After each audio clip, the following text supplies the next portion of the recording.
राष्ट्रीय होम्योपैथिक सम्मेलन होम्योकॉन 2023 के अवसर पर होम्योपैथी के जन्मदाता सैमुअल क्रिश्चियन हैनीमैन को भी नमन करता हूं, जिन्होंने होम्योपैथी के रूप में एक ऐसी पद्धति को आगे बढ़ाने का काम किया। वैसे ये पद्धति हमारी जो पद्धति पुरातन नहीं है और नूतन भी नहीं है, ये पद्धति हमारी सनातन है।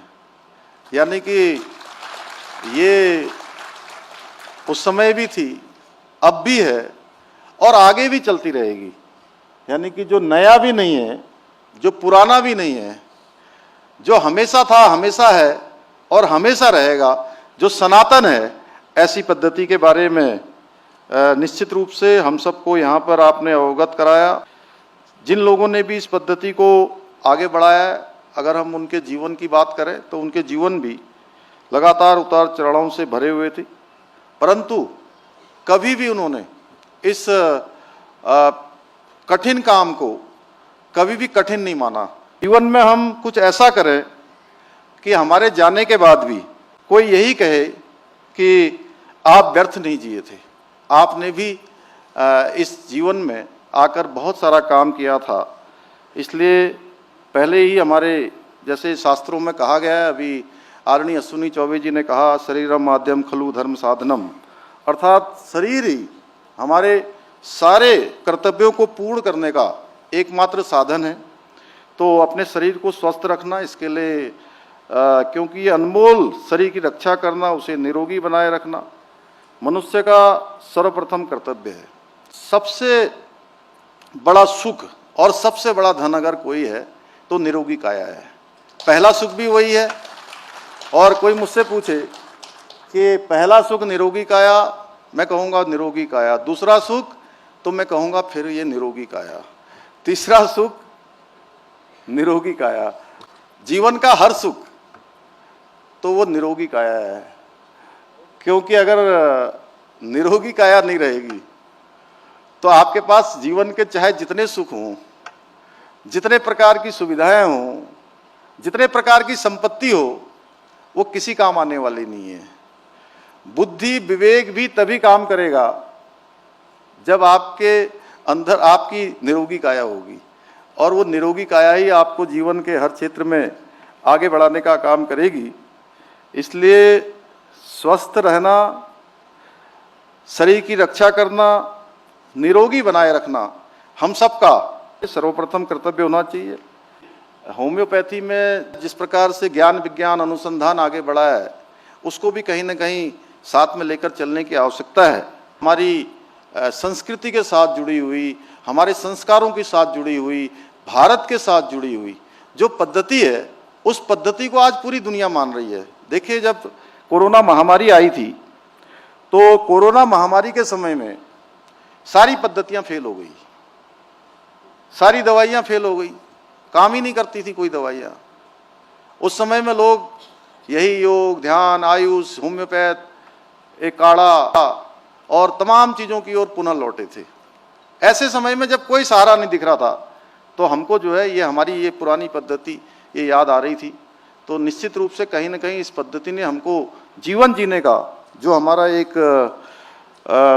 हमारी संस्कृति के साथ, हमारी जीवन पद्धति के साथ, हमारी विरासत के साथ जुड़ी हुई थी, उस पद्धति को याद दिलाने का भी काम किया है। आज के समय में हमारे युवा साथी हैं जिन्होंने योग और आयुर्वेद के साथ ही होम्यो पद्धति को भी अपने जीवन को बदलने का काम किया है, कायाकल्प किया है। उन सबको देखकर खुशी होती है। जैसा डॉक्टर पाटिल ने हमारे सामने बहुत अच्छा वर्णन किया कि पहले एलोपैथी में इतने साल काम करने के बाद भी उन्होंने किस प्रकार से होम्योपैथी से चंद घंटों में ही अपनी माँ का उन्होंने उपचार किया। ये कहीं ना कहीं हम लोगों के लिए इस पद्धति के महत्व को बताता है कि आज योग, आयुर्वेद और होम्योपैथी पद्धति समेत तमाम जो हमारी प्राचीन भारतीय चिकित्सा पद्धतियां हैं, अपना विलुप्त होता वैभव फिर से प्राप्त कर रही हैं। यानी कि जो हमारी संस्कृति थी, जो हमारे संस्कार थी, जो हमारे विरासत थी, जो हमारे जीवन जीने की पद्धतियां थी, वो पुनः अपने वैभव की ओर आ रही हैं। आज पारंपरिक चिकित्सा के महत्व से लोग न केवल परिचित हो रहे हैं बल्कि उस पद्धति को अपनाने का काम भी कर रहे हैं। भाइयों बहनों, विश्व स्वास्थ्य संगठन द्वारा होम्योपैथी को विश्व की दूसरी सबसे बड़ी प्रचलित चिकित्सा पद्धति माना है। हम सभी ने इन सभी को उस कठिन काल में होम्योपैथी की दवाइयाँ हैं, पारंपरिक चिकित्सा है, इसके महत्व को कोरोना काल में बहुत करीब से देखा और पूरे विश्व में इसकी स्वीकार्यता बढ़ी है।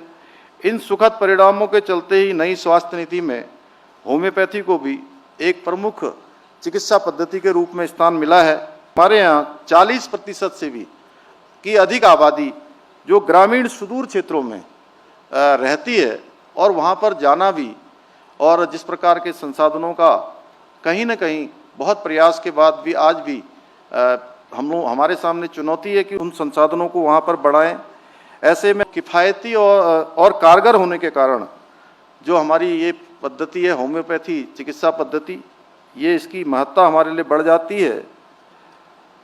इस अवसर पर मैं आपसे पूर्ण विश्वास के साथ कह सकता हूं कि उत्तराखंड होम्योपैथिक जो मेडिसिन बोर्ड द्वारा आज यहाँ पर आयोजित इस कार्यशाला में जितने प्रकार के भी हमारे सभी विद्वानों के द्वारा विचार विमर्श होगा, उनका चिंतन मनन होगा, इससे कहीं न कहीं होम्योपैथी के विकास में अधिक गति मिलेगी एवं प्रदेश में होम्योपैथी का वृहद स्तर पर प्रचार प्रसार होगा। लोग इसका लाभ लेंगे, लोगों को स्वास्थ्य को अच्छा करने में निश्चित रूप से कहीं न कहीं ये पद्धति हमारी एक महत्व की पद्धति के रूप में लोगों के लिए कारगर सिद्ध होगी। मैं आज के इस अवसर पर आप सभी से यह भी अनुरोध करना चाहूँगा कि होम्योपैथी की लोकप्रियता के लिए आप सब अपने स्तर से प्रचार प्रसार करें, लोगों को इसके महत्व के बारे में, और जो हमारी जीवन जीने की पद्धति थी उस पद्धति के बारे में भी जरूर बताएं।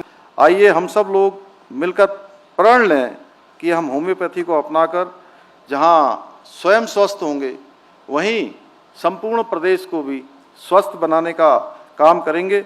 मुझे पूरा विश्वास है कि आज का ये आयोजन हमारे प्रदेश के होम्योपैथी के विकास में एक मील का पत्थर साबित होगा। इसके लिए आयोजन के लिए मैं बहुत बधाई देता हूं और नीतीश जी को कि आज तो ये कार्यक्रम के माध्यम से आए हैं, आगे ये कभी बिना कार्यक्रम के भी आएंगे और बिना कार्यक्रम को आकर होम्योपैथी को प्रदेश के अंदर भी जो है और बढ़ाने के लिए निश्चित रूप से कहीं न कहीं काम करेंगे।